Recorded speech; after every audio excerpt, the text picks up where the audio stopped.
DJ राजा अंकित मीनापुर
साथी कहीं सखी आवेले दुपहरिया आवेले दुपहरिया ए सखी साथी कहीं सखी आवेले दुपहरिया आवेले दुपहरिया रोजे उतार के ले जाले तोरिया रे ले जाले तोरिया ए सखी मन के ना भावे भतार जी दुआरे मन के ना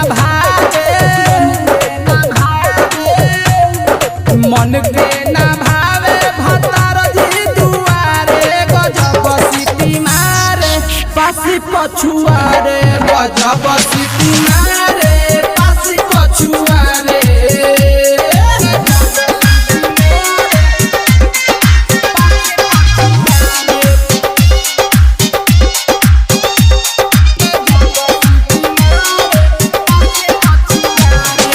डीजे राजा अंकित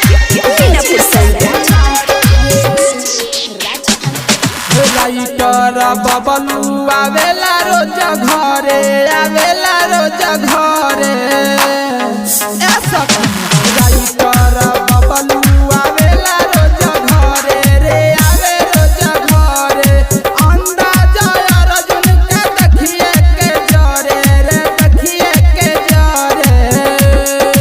ए सखी राजन रसीला बड़े अभी कुमारे राजन रसीला राजन रसीला बड़े अभी कुमारे गजब सीटी मारे पासी पछुआरे गजब सीटी मारे पासी पछुआरे। Mix by Aradhya recording studio चोरमा।